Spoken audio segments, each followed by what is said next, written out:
Chers téléspectateurs de Jama TV, bonsoir et bienvenue dans notre émission Beydondiral Guinée.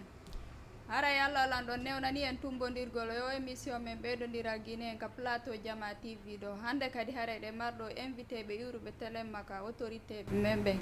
Donc en accay be présento be andina en kambe woni hombe. Assalamu alaykum. Wa alaykum salam. Hare do way présentade andina on communauté guinéen hare ko no woni hombe. Oui, on jarama Jama TV. Madame Salimatou haray ko min woni Ibrahima Diallo woɓe na Ibrahima Air Afrique woɓe na Koto. Donc ko coordination moyen Guinée mi woni kamɓe mini mi yomi aru hande tintiden ɗo ko ɓeydodiral Guinée. Awa. Voilà. Ok. Haray be salmini haray en salmini communauté Guinée ngon kadi kala ka wontiri.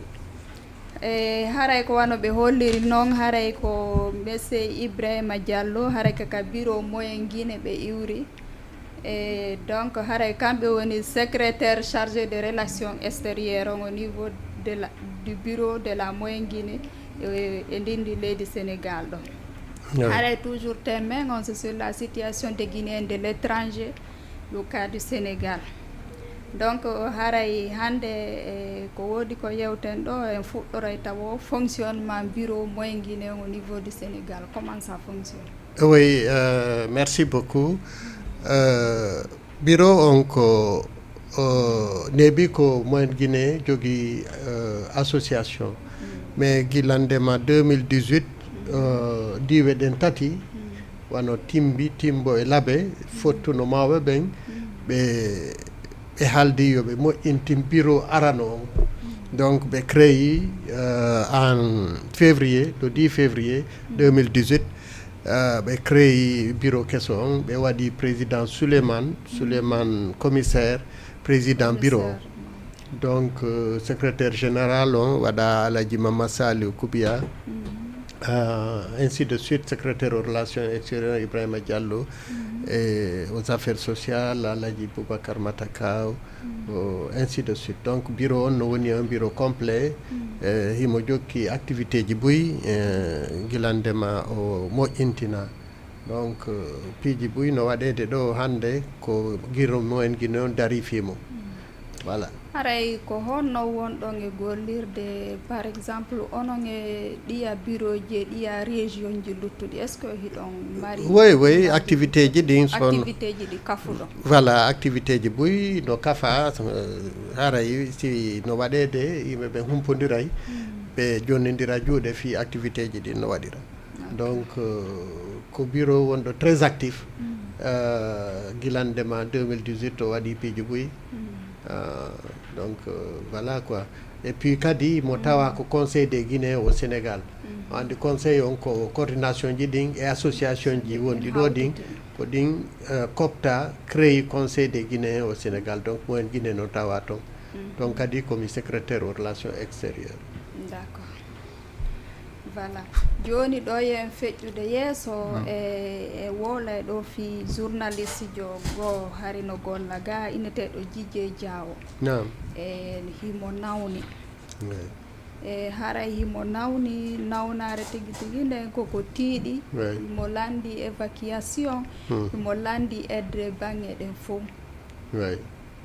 Haray ko nawnare nden ko dialyse. Oui, mi toro Allah yo Allah hokkumo cellal makko ngal dialyse ko insuffisance rénale, c'est-à-dire ko jope ɗen woni ala fonctionnude normal ko ɗon ɗandi waɗata filtre on.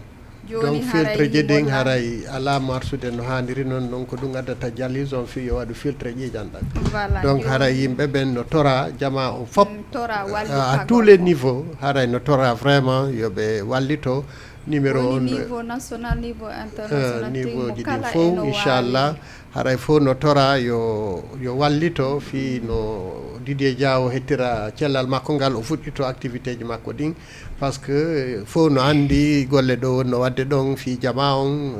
o dari moƴƴa fi no yimɓeɓe humpitora et puis animation culturelle ji ɗi fof mo tawano e mum quoi. Donc haray jama on no tora yo wakkilo no o heɓiranno ñawdoro coordination no tori ballal activité ɗuma honno wiyete DJ bi ɓen fof no tori ballal fi no yimɓe ɓen daroro numéro on no yaltude ɗo haray ko ok ko numéro affiché ɗo ok 77 788 55 23 ɗum ɗon ko Orange Money ko Wave ko on tigi waɗi wo e mum guilandema 500 ko on tigi heɓi wo on tigi no wawi wadde ɗo 77 788 55 23 77 788 55 23 voilà toujours en continue ay joni émission mais on joni en ara e toɓɓere ɗimmere nden e gayni fonctionnement maintenant actualité au niveau de l'ambassade de Guinée au Sénégal le cas de carte consulaire. Oui, voilà, c'est vrai, actualité on ko ɗum ɗon fayda no fewndi entre autres piiji buy no fewndi kono ɗum ɗon kadi no fewndi gilandema mois d'avril ɗo ambassadeur en consul on ɓe inni ɓe change de carte je ɗen ɓe waɗa carte ɓurɗe wonde fiable kono ɓe ɓeydi coggu ngun no ɓe ɓeydiri noon no muusi par ce que ɓe immi e 1500 ɓe yahi e 7000 nde wotere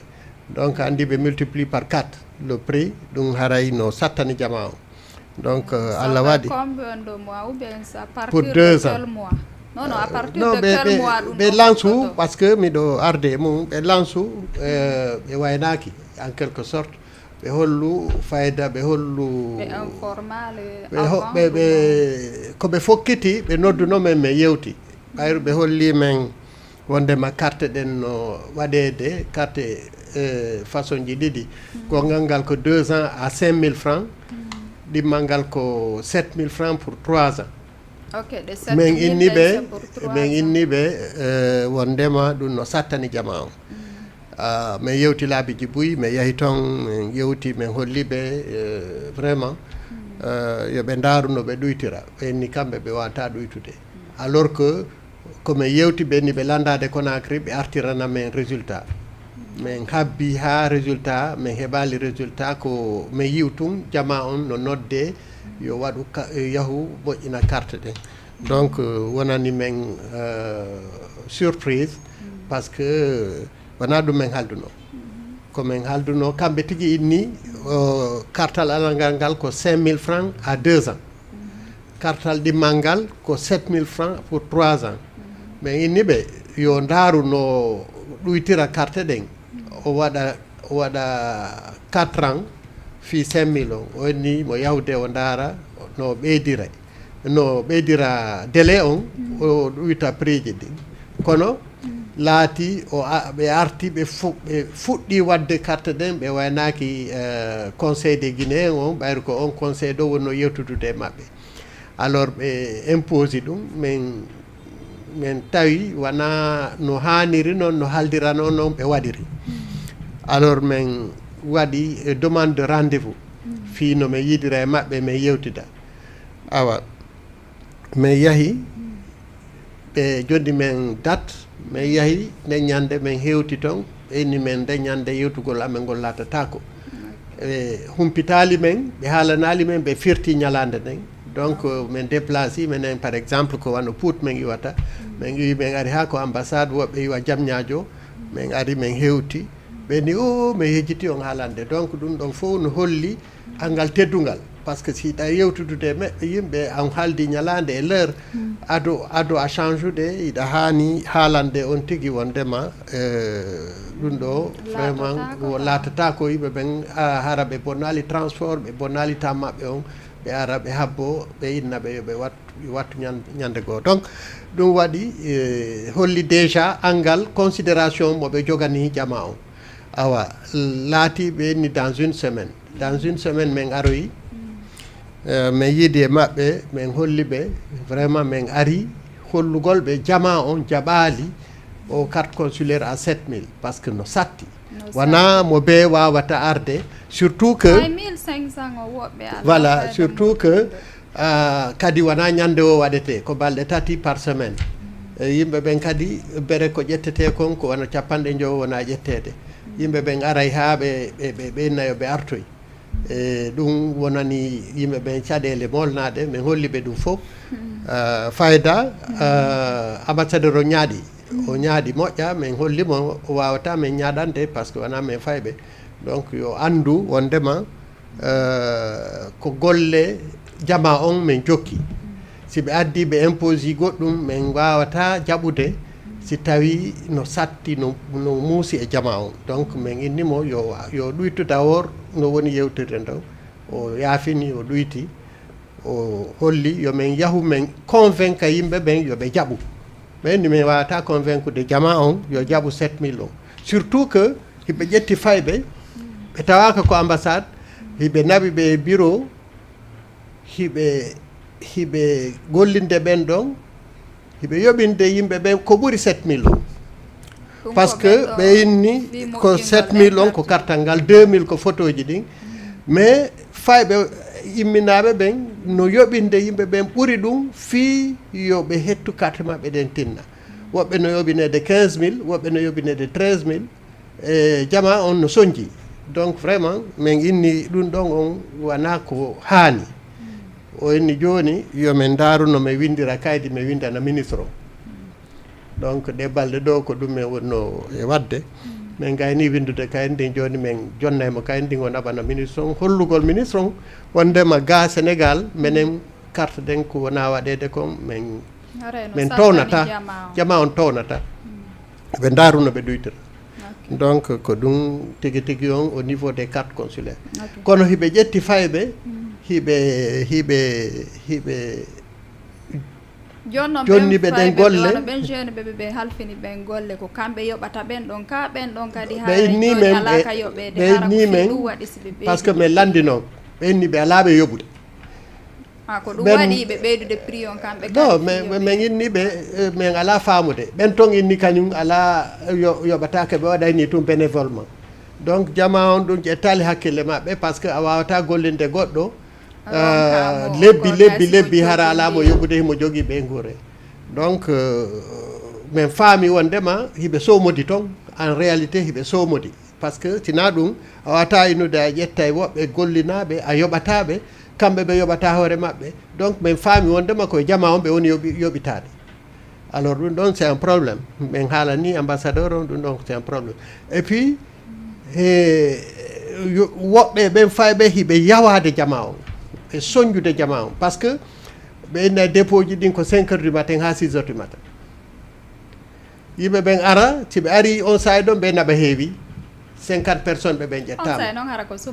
eyyi ko subaka ko jemma kan par ce que 5 heures sa hewti toon 5 heures ça veut dire que a wi ko ma wano 4 heures ou bien 3 heures du matin avec ce pays là avec le risque zone mo woni ɗon ko zone criminologène donc haray vraiment yimɓe ɓen no soñji fi o affaire carte komin toroto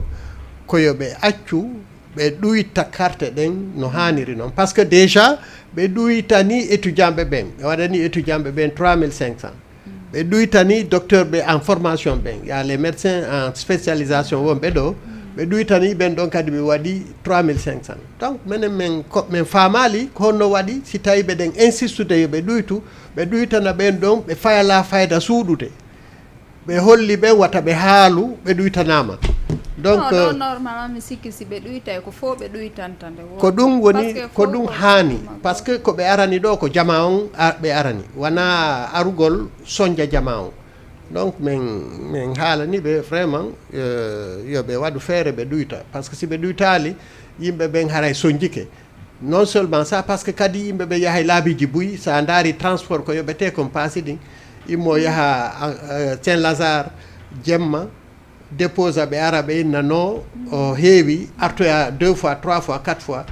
ko nadata ɗon kon haray ɓuuray hay 20 000 donc no soñjini miɗen soñjini miɗen tori vraiment yo ɓe waɗ feere ɓe ɗuyta hara yimɓe ɓen soñjaki par ce que rôle maɓɓe on ɗo ko wallitagol jama on wona soñjugol jama on waɗo haray yen continue de acca mi accita numéro on fi faalaɓe haray intervenude émission o bisimilla donc numéro haray fi intervene ɓe émission on ko 78 116 82 38 numéro intervenant 78 116 82 38 haray invité ɓe memben c'est monsieur Ibrahima Diallo ko ka bureau moyen Guinée ndi leydi Sénégal ɗo ɓe iwi voilà. Donc haray toɓɓere tataɓere nde sur la situation actuelle de la transition en Guinée. Oui, eɗen anndi en fof 2020 Alpha Condé falano force de situation on fi 3e mandat o waɗi ɗum yimɓe buymayi e mum yimɓe ɓen soñji jawle boni wonkiji saami ha militaire ɓe ɓen ƴetti le 5 septembre ɓe ƴetti laamu ngun ɓe waɗi fodo molanago ɓe fodi yimɓe ɓen wondema ɓe waɗa transition laaɓuɗo ɓe organisa élection ji ɗin ɓe accita laamu ngun mais wayi wasitay gila ɗum fayda ɓe ala haalude fi affaire élection ɓe ala haalude fi affaire constitution ɓe ala haalude fi affaire jonnutugol laamu donc ɓe wayi wa alpha ou bien ɓe ɓuuri alpha par ce que kamɓe ko pinka ɓe jogui goɗɗo si immike tun haray hiɓe ombude hunduko makko kon soit ɓe waramo soit ɓe sokamo par ce que buyno soki fewdo ɗo buyno dogi leydi ndin buyno no fanki haray ɗum ɗon wona ko haani. Maintenant tanƴini ɗon noon haray cela e diya quoi haray ko moyen woni fi mum organise gongol woni ala taw ka non ko angal faale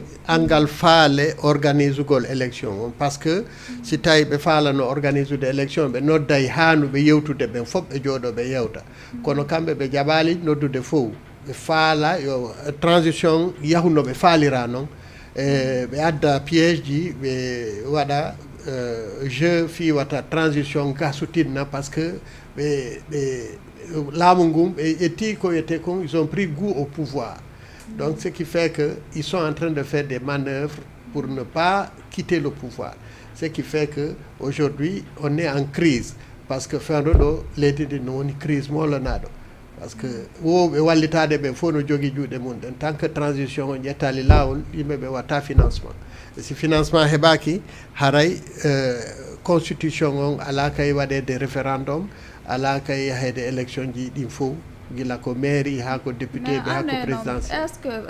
wono hollirɗon noon fewdo ɗo crise no woni e leydi ndi moƴƴa est ce que fewdo ɗo nini actuellement haray et la Guinée tanƴini ɗon no wawi organiser des élections volonté politique avec cette crise actuelle. Oui, parce que la crise elle est provoquée.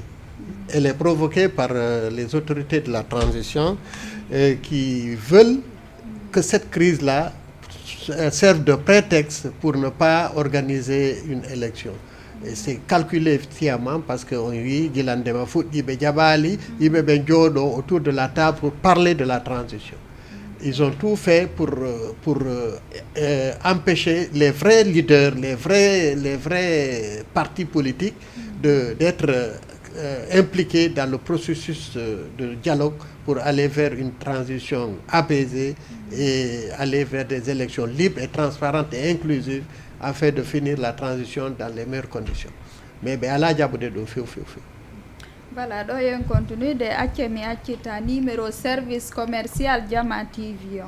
haray tawi faalaɓe wadde publicité ma couverture médiatique haray numéro on ko 78 588 72 72 numéro service commercial Jama TV on ko 78 588 72 72.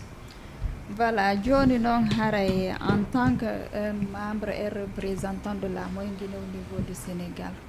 Et par exemple, quelle solution avez-vous à proposer pour la solution est cette transition? La solution, c'est d'appeler les principaux concernés, la société civile, les partis politiques, autour d'une table de façon sincère et les partenaires au développement de façon sincère et poser le problème de la transition sans jeu, sans manipulation. Donc, si on va rester dans la crise et on risque d'avoir des sérieux problèmes. Son dari fendo dadis ko fewdido ko sifaɗum ɗo o waɗuno o fortuno faala présentade oɗo kadi ko ɗum woni mum o faala fortude o faala présentade pour être candidat alors que o jonnuno konngol makko ngol o inni wondema kanko e ɓe wondi ɓen fof ɓe tawatake ko élection wonɗi arde. Alors donc les officiers normalement c'est la parole d'honneur, mais ko ɓe holluno kon ɓe ala hunnude ɗum par ce que o innuno